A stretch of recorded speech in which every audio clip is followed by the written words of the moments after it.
what Japan does not need. An imminent earthquake warning just issued for several regions of the country. On edge there, on edge here, because it really didn't start with Japan. Take a look at what experts are increasingly calling the so-called ring of fire that is circling the entire Pacific Ocean. Do you remember Chile's massive earthquake about a year ago? Then we had that big one in New Zealand just last month. Then, of course, Japan. And if this clockwise trend continues, my next guest says North America looks to be on tap next. Don't laugh. Geologist Jim Berklund is worried, and when he worries, you should worry too. Jim accurately predicted, get this, the 1989 so-called World Series earthquake 4 days before it shook the San Francisco Bay Area. And Jim says this month is of particular concern. Why, Jim? The month of October, March, and April are the three most devastating earthquakes in terms of damage in the San Francisco Bay Area in history.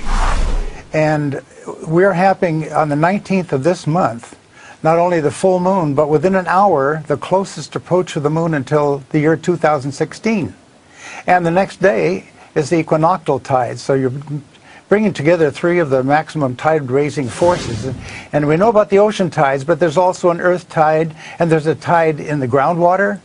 And all of these help to release sudden built-up strain and cause earthquakes. All right, but that would seem to imply that we could be looking at a very imminent event in the United States within the next week or two. Is that right? Yes, what I call a seismic window. This top seismic window in years is developing between the 19th and 26th of this month. And this was 7.0 monster, and it says geologists had warned about it. And a week earlier, they were talking about the tides, not to worry about the really high tides coming up. Well, I think there's worry here, too. All right, so let me just understand. You're a genius. I'm not, so I just want to follow your fine brain on this. Not a genius. What you're saying is that there is a certain order to this, even though it doesn't appear like it. For a lot of folks, it just seems like random events. But you're saying that there is a process unfolding here. For California, or California, Oregon, or whatever, what would that mean? What type of quake or disturbance or disruption would that be? Well, if it was one in the Northwest, in the Cascadia Trench, like we had in 1700, that would be a 9-magnitude quake. I'm not predicting that. But I'm saying we've just had a massive fish kill. Maybe 1 million fish died in Redondo Beach. They had a massive fish sweep in Mexico. We just had a bunch of whales come in close to San Diego. And what is that presage? When you have events like that, what does that generally mean? What's going on in the waters? It changes in the magnetic field that often precede larger earthquakes. Most animals have the mineral magnetite in their bodies, including people, but it causes homing pigeons to enable them to get home. Just before big quakes, they often can't get home. There's a delay factor.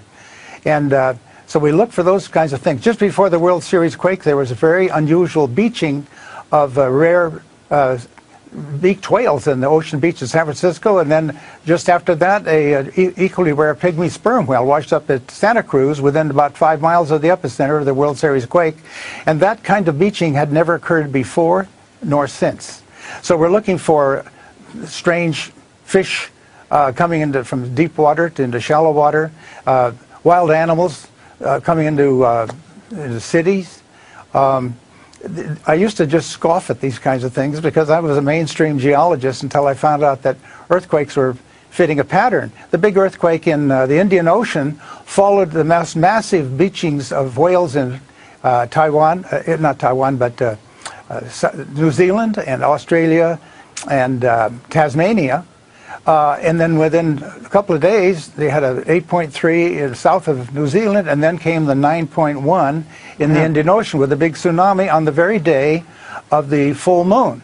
Wow. The previous big quake and tsunami was in Alaska, was the 9.2 magnitude event on the day of the full moon, on the 27th of March. All right, Jim, so bottom line, we have a lot to watch, and believe me, your track record compels us to watch it. Jim, thank you very much. I hope you're wrong, buddy. I really hope you're wrong, but your record seems to... Well, especially at this time. Right. All right, buddy. The world history, and it's not good. All right, sir. Thank you very much. Jim Berklund in San Francisco. He's a pretty good geologist.